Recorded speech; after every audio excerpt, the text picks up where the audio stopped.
Well, currently wind supplies just over 1% of our country's electricity needs, but the Department of Energy projects that could easily reach 20% in just over a decade. Of all renewable fuels, wind trails only geothermal in terms of growth this past year. And last year, investments in wind, solar, and other clean energy technologies outpaced those in fossil fuels.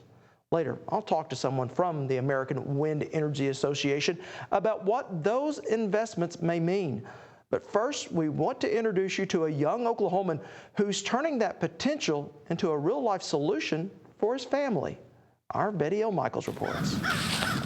Meet Michael Solomon, a high school senior who's passionate with a capital P about wind energy. This is my 500-watt turbine that I built. I built this completely from scratch. I was fascinated by the idea of producing power from a natural force of the earth, something that is completely renewable and something that in most areas occurs every day. I mean, you can see here today we've got plenty of sun and quite a bit of wind.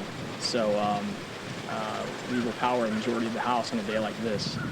And of course, the more energy Michael produces from his wind turbine and 4 solar panels, the more money his family saves.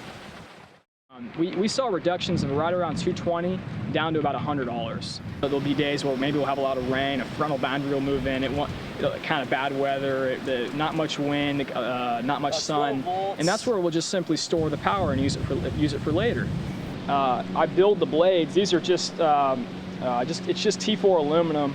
You can buy it at like a steel warehouse, and you know, it's a little. You can see some of the hammer marks because I bend it from, you know, just basically just a sheet of aluminum. I cut it and bend it myself. His enthusiasm is best described as both limitless and contagious. At his home in Stillwater, he rattles off all kinds of information and figures without missing a beat. In Oklahoma, we get most of our wind in the spring and the fall. And the spring and the fall are actually when there is least demand. So that's where storage technology comes into play even more, because if we can figure out a way to store that power into the summer and the winter and use it and then release it then. See the generator? It's 360 degrees. See that? So far, I've just sold a few wind generators and solar panels on the internet. Haven't really made a whole lot of money off it, but really, money wasn't really my true goal. I was just trying to sell a quality generator at a good price. When asked about the future, well, Michael says that's limitless too. I see myself probably owning my own energy company.